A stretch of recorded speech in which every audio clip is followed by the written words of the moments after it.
ये है डोरेमोन का लास्ट एपिसोड जिसमें डोरेमोन की जो बैटरी होती है वो एक्सपायर हो जाती है और डोरेमोन के जाने के बाद नोबिता की जिंदगी पूरी तरीके से बदल जाती है और नोबिता एक बहुत बड़ा साइंटिस्ट बन जाता है। दोस्तों ये वीडियो थोड़ी धुंधली हो सकती है लेकिन आप लोग इस वीडियो को एंड तक जरूर देखना, तभी आपको डोरेमोन के लास्ट एपिसोड की कहानी एकदम समझ आ जाएगी कि नोबिता किस तरीके से एक साइंटिस्ट बन जाता है। एपिसोड की स्टार्टिंग में हमें नोबिता को दिखाया जाता है जिसका टीवी पर एक इंटरव्यू चल रहा था और इस टाइम पे नोबिता एक बहुत बड़ा साइंटिस्ट बन चुका है। इसके बाद सीन शिफ्ट होता और हम सुनियो और जियान को देखते जिनकी एज 35 साल हो चुकी है और इन दोनों के साथ डेकिसुगी भी होता जो कि नोबिता की कामयाबी देखकर बहुत ही ज्यादा एडमायर करता है। तभी जियान बोलता है कि नोबिता विदेश से वापस आ चुका, हमें उससे एक बार जरूर मिलना चाहिए। तभी सुनियो बोलता है कि हमारे बचपन के दिन वो क्या दिन थे, हम लोग कितना एंजॉय करते। तभी डेकिसुगी बोलता है कि आई होप आज मैं अपने बचपन के दोस्तों से मिल चुका। फिर डेकिसुगी बोलता है तुम्हें डोरेमोन तो याद ही होगा। जियान और सुनियो डोरेमोन का नाम सुन के काफी ज्यादा उदास हो जाते और कहते हैं कि उन पलों को आखिर कैसे भुलाया जा सकता है। जिसके बाद डेकिसुगी बोलते हैं लेकिन डोरेमोन के जाने के बाद हम सबका फ्यूचर अचानक से काफी ज्यादा बदल गया और जो बेवकूफ सा नोबिता था वो अचानक से इतना ज्यादा इंटेलिजेंट हो गया जो कि हमेशा पढ़ाई में ध्यान देने लगा। जियान इन सारे पलों को याद करके काफी ज्यादा उदास हो जाता और उसकी आंखों से आंसू भी आने लगते हैं। इसके बाद हमें 35 साल पहले का सीन दिखाया जाता। नोबिता एक दिन भागते भागते आता और डोरेमोन को कहता है कि मुझे वो वाला गैजेट दो डोरेमोन, मुझे वो वाला गैजेट। वो कहता है कि आज जियान और सुनियो ने मुझे फिर से काफी ज्यादा तंग किया, मैं उन्हें बिल्कुल भी नहीं छोड़ूंगा। और तभी नोबिता नोटिस करता है कि डोरेमोन के हाथ में जो नोटबुक होती है वो अचानक से नीचे गिर जाती है और डोरेमोन एक स्टैचू के तरह एक ही जगह पे बैठा रहता है। नोबिता यहाँ पे देखकर काफी ज्यादा हैरान हो जाता है कि डोरेमोन तो उसकी बातों का बिल्कुल भी रिप्लाई नहीं दे रहा और वो एक स्टैचू बन चुका है। इस परेशानी के बारे में पता लगाने के लिए वो डोरेमी को कॉल करता है। तब डोरेमी बताती है कि शायद से उनकी बैटरी खत्म हो चुकी है। ये सुनकर नोबिता थोड़ा रिलैक्स फील करता है और कहता है कि तो फिर ठीक है। और फिर वो डोरेमी को कहता है कि चलो फिर तुम डोरेमोन की जल्दी से बैटरी चेंज कर दो। डोरेमी बताती है कि ये इतना भी आसान काम नहीं है क्योंकि एक रोबोट की बैटरी उसके कानों के अंदर होती है, लेकिन मेरे बड़े भाई के तो कान ही नहीं है क्योंकि उनके बचपन में ही दोनों कान खो गए थे। और फिर डोरेमी कहते हैं कि अगर इस हालत में हम उनकी बैटरी चेंज करेंगे तो शायद से वो अपनी सारी मेमोरीज भूल जाएंगे।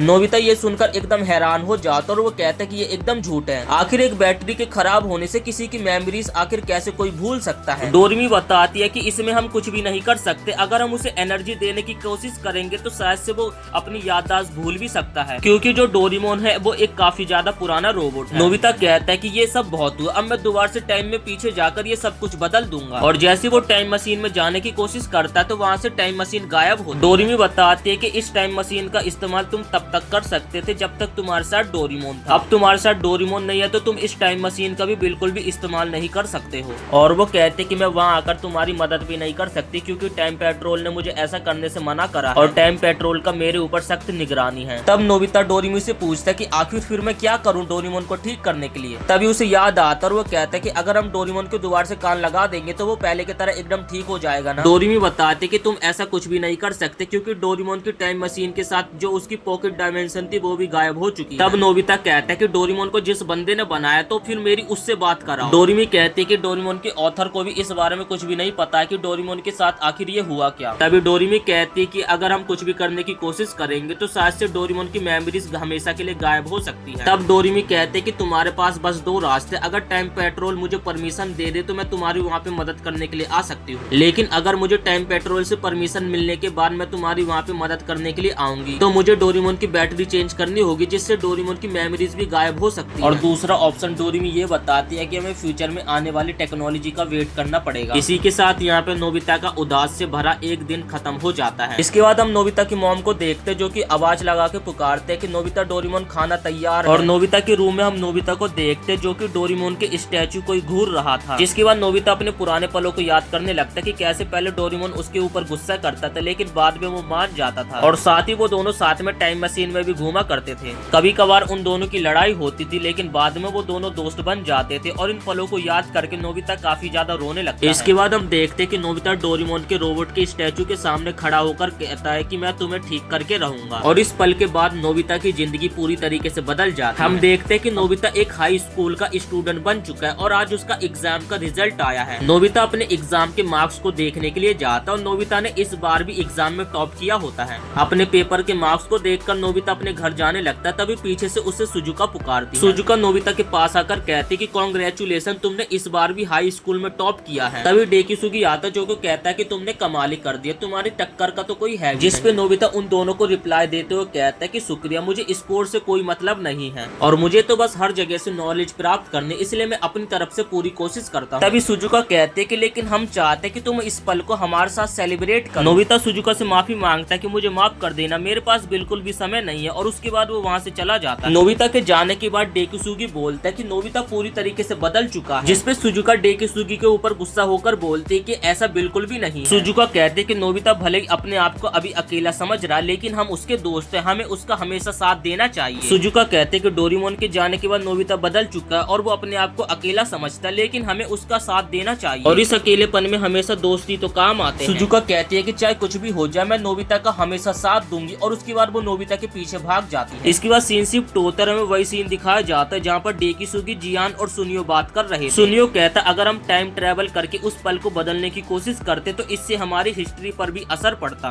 डेकिसुगी बोलता है कि सुनियो, देखा जाए तो हमारा समाज पूरी तरीके से बदल चुका है और हम अपनी तरफ से भी कोशिश नहीं कर सकते कुछ भी, और देखा जाए तो हम डोरेमोन को भी वापस नहीं ला सकते क्योंकि हमारा देश काफी धीरे तरीके से विकास कर रहा है। तब जियान कहता है कि हाँ, तुमने सही कहा, मैंने सुना है कि नोबिता के पास बहुत ही अनोखी चीजें हैं और नोबिता के गैजेट की मदद से बड़ा काम एक बटन से ही हो जाता है। इसके बाद उन लोगों के बीच में काफी बातें चलती रहती, जिसके बाद डेकिसुगी बोलते हैं कि मेरी बात ध्यान से सुनो, मैं तुम दोनों को एक टॉप सीक्रेट बात बताना चाहता हूँ। तब डेकिसुगी बोलते हैं कि अगर आज हमारा इन्वेंशन सक्सेसफुल हो गया तो हमारा दोस्त डोरेमोन हमारे पास दोबारा से आ जाएगा, लेकिन देखा जाए तो इसमें बहुत खतरा, क्योंकि इससे पूरी हिस्ट्री बदल सकती है। जियान बोलते कि आखिर तुम किस साइंटिस्ट के बारे में बात कर रहे हो। तब सुनियो मुस्कुराते बोलते कि मुझे पता है कि वो नोबिता है। इसके बाद हमें नोबिता के घर का सीन दिखाया जाता। सुजुका और नोबिता की शादी हो चुकी है। नोबिता सुजुका को बोलता है कि सुजुका यहाँ आओ, मैं तुम्हें कुछ दिखाना चाहता हूँ। सुजुका कहते कि हनी, आपने तो मुझे यहाँ आने से मना करा, लेकिन यहाँ पे सुजुका देखकर एकदम हैरान हो जाती है। यहाँ पे नोबिता ने डोरेमोन के लिए बैटरी बना दिया था और नोबिता एक जैसी बटन को प्रेस करता है तो इस बटन के प्रेस करने के बाद हमें आगे की कहानी देखने को मिली। हम देखते कि मशीन स्टार्ट हो जाती है और धीरे धीरे डोरेमोन की बॉडी के ऊपर भी उसका असर होने लगता है। डोरेमोन की जो बॉडी पहले स्टैचू बनी हुई थी, धीरे धीरे उसकी बॉडी हिलने डुलने लगती है। और अपनी 35 साल की नींद के बाद डोरेमोन के पहले लफ्ज होते हैं कि नोबिता, तुम जल्दी से अपना होमवर्क करो वरना तुम्हें कल भी दोबारा से स्कूल में डांट पड़ेगी। और नोबिता और सुजुका डोरेमोन को देखकर काफी ज्यादा हैरान हो जाते, तो नोबिता की 35 साल की मेहनत आखिरकार रंग लाती है। और इसी के साथ नोबिता का ये लास्ट एपिसोड समाप्त हो जाता है। वीडियो पसंद आई तो वीडियो को एक लाइक करके चैनल को सब्सक्राइब जरूर से कर देना।